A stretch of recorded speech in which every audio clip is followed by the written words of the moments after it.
चलिए हम देखें। चलिए वहाँ पर आरती शुरू होने वाली है, तो इसलिए जो रिपोर्टर हैं उनके पास चलते हैं। आप क्या देख रहे हैं वहाँ पर?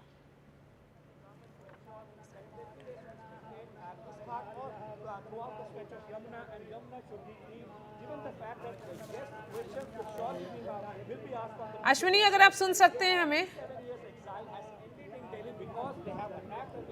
जी हाँ, जी हाँ। देखिए, इस समय अभी यमुना घाट पर मुख्यमंत्री और जो प्रवेश वर्मा है, तमाम जो बीजेपी के पदाधिकारी हैं और साथ में जो कैबिनेट के मंत्री हैं, आप अगर फ्रेम में देखिए वो सभी लोग यमुना जी की अभी पूजा कर रहे हैं। मंत्री जो है मंत्रोच्चारण करके पूजा करवा रहे हैं सभी को। और अभी जैसा पंडित जो है वो देखिए सभी को टीका भी लगा रहे हैं अभी। और उसके बाद वो जो मूर्ति है, मूर्ति की पूजा की जाएगी। पूजा करने के बाद उनके साइड में ही यमुना की जो आरती होगी, यमुना की आरती के लिए जो दीप लगाए गए हैं उनको जो कर्मचारी हैं वहाँ पे सही कर रहे हैं, ताकि जैसे ही वो पूजा करके आएंगे यहाँ पे उनको दीप दिया जाएगा। दीप से जो यमुना जी की है वो आरती होगी।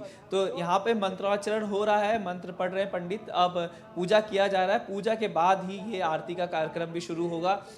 सारे के सारी कैबिनेट यहाँ मौजूद है। इसके अलावा सुरक्षा कर्मी के अलावा कुछ बीजेपी के नेता हैं और मीडिया का जमावड़ा है। ये एक तरीके से कहें कि इस तरीके की जो आरती है आपने पहले गंगा जी के लिए देखा होगा। गंगा के घाट बड़े प्रसिद्ध आरतियाँ हैं, चाहे बनारस की बात हो, चाहे अलग अलग जहाँ जहाँ घाट हैं अलग अलग प्रदेशों में। ये एक तरीके की यमुना के घाट पे भी पूजा होती है, यहाँ पे भी आरतियाँ होती थी सप्ताह में 2 बार। इसकी शुरुआत पिछली सरकार ने ही किया था, लेकिन जो चलन यमुना यहाँ शुरू हुआ पिछले 2 हफ्ता से, जब से देखा हमने कि 8 तारीख को नतीजे आए हैं, उसके बाद से एक वीडियो क्लिप आई और वो वायरल होने लगी कि आरती शुरू हो चुकी है, जिसको लेकर कई बार बताया गया कि नहीं ये पहले से भी चल रहा है। तो अब ये जो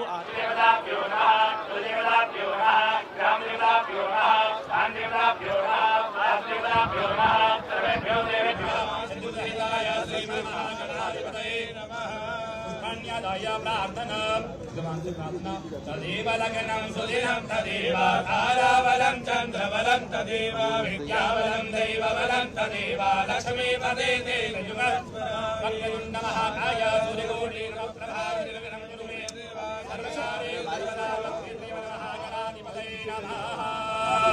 नक्षत्रबन्धुवाक्यादाय संकल्पः।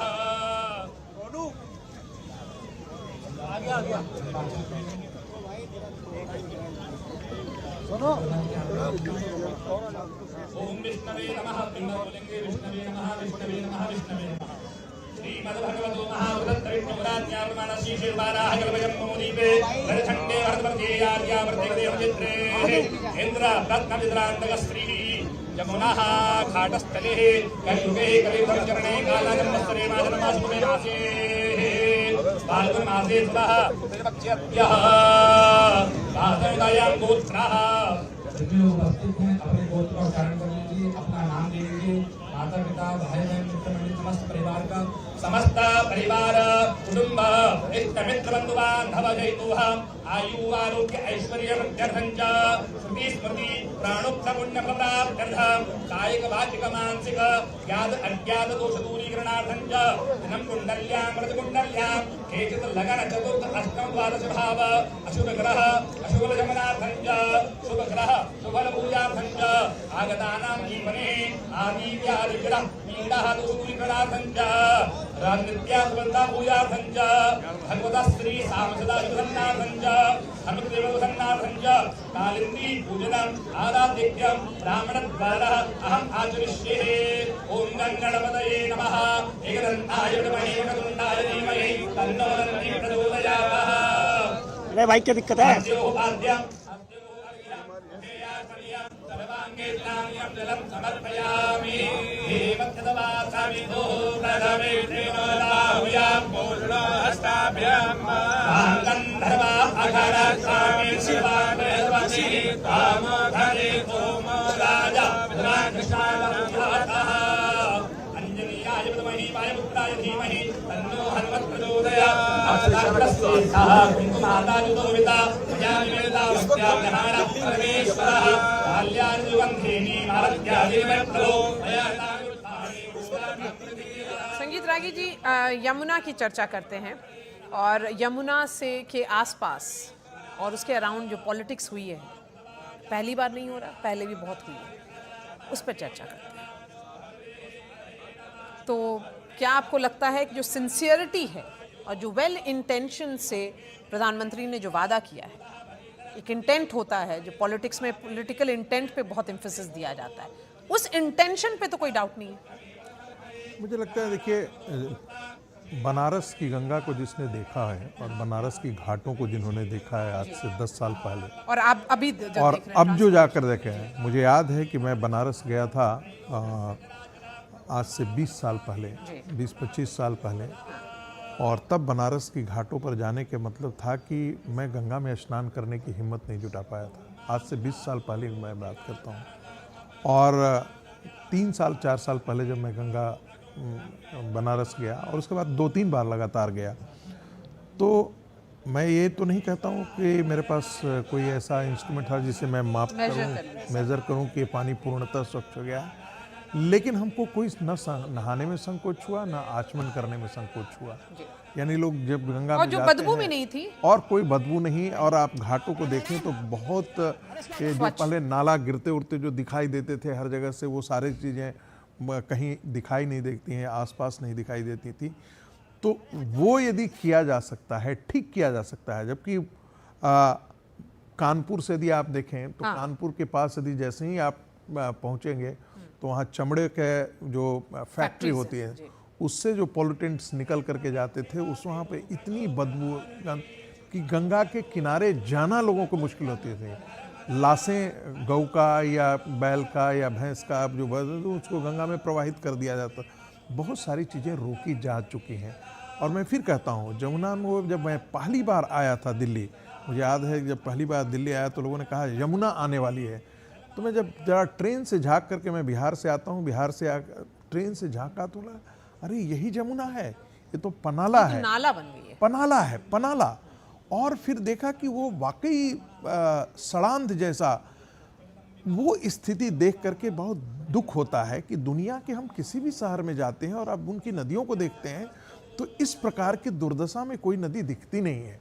टेम्स आप चले जाइए, आप देखिए कि किस प्रकार की स्वच्छ दिखाई देता है, स्टीमर चल रहे हैं और अद्भुत एक नज़ारा वहाँ पर दिखता है।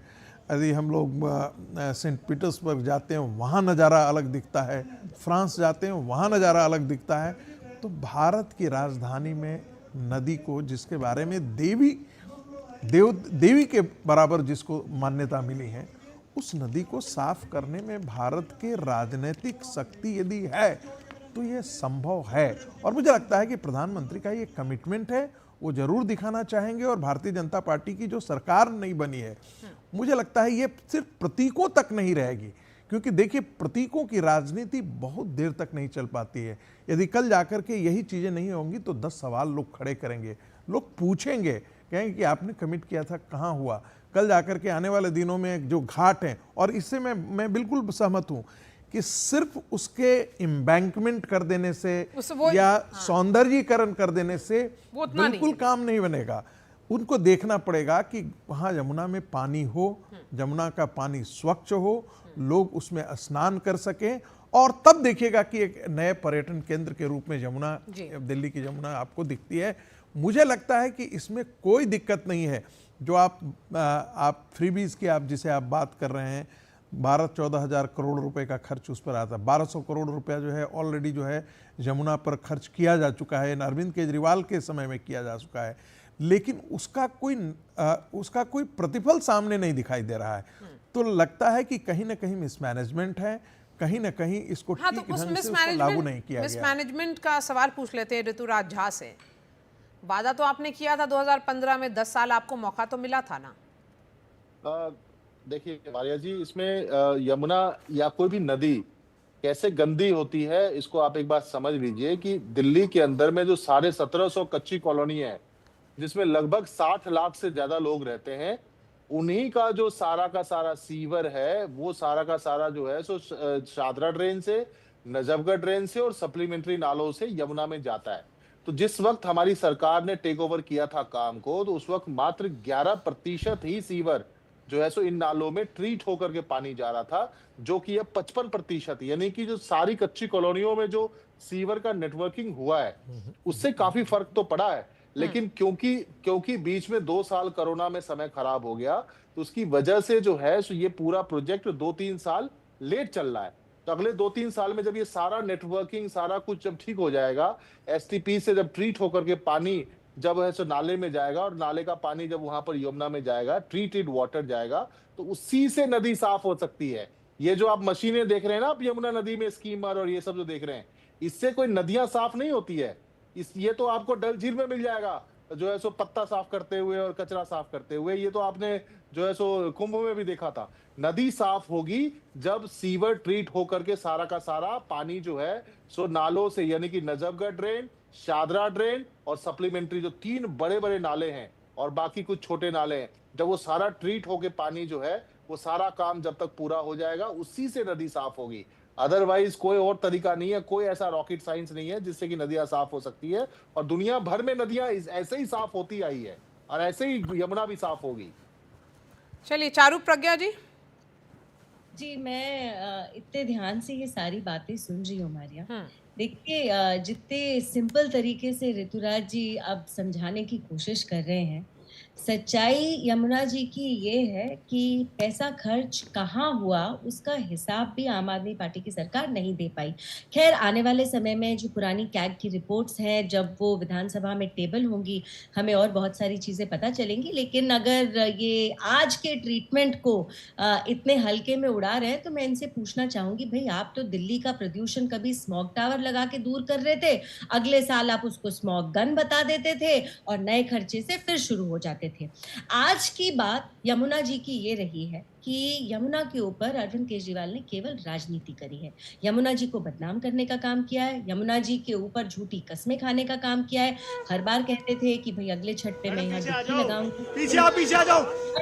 उस छठ के आने तक उनको यमुना जी बीच में कभी भी याद नहीं आती। और इस वाले चुनाव में मुझे लगता है हर हद पार हो गई थी जब ये कहा गया था कि हरियाणा के लोग यमुना जी के पानी में जहर मिला रहे हैं। मुझे लगता है कि कोई दुश्मन देश के नागरिक भी इस तरीके की बातें ना कह सकते ना कर सकते जो अरविंद केजरीवाल ने कर दी। और इसी का नतीजा है आज की दिल्ली में उनकी सरकार नहीं है, उनका पूरे तरीके से सफाया हो गया है। यमुना जी की सच्चाई और है, और आम आदमी पार्टी का झूठ दूर करने के लिए नायाब सिंह सैनी जी ने हरियाणा में एक छोटा सा एक्सपेरिमेंट करके दिखाया था। देखिए, जब हथनी कुंड बराज से पानी चलता है तो वहां पर कंटामिनेशन नियर जीरो है, और ये फैक्ट है। लेकिन वो पानी वजीराबाद आने के बाद जिस तरीके से खराब हो जाता है, उसका श्रेय आम आदमी पार्टी को जाता है। क्योंकि 11 साल में भी आपने कुछ प्रयास बीच में ऐसे करे गए थे मारे जी। मैं आपको 2 बताती हूँ। एक बार एलजी साहब ने यमुना जी की सफाई शुरू करवा दी थी, उसको रोक दिया गया था। आम आदमी पार्टी सरकार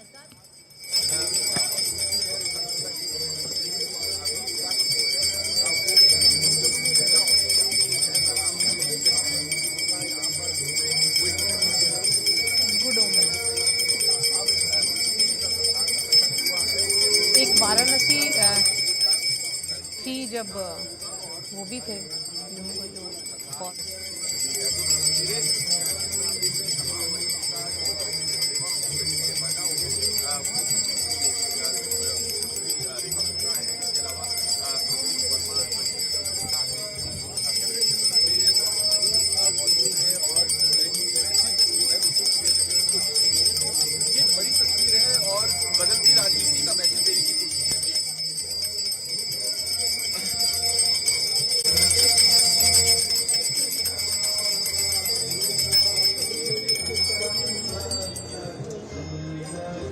देखिए, यमुना की साफ सफाई को लेकर महत्वपूर्ण आदेश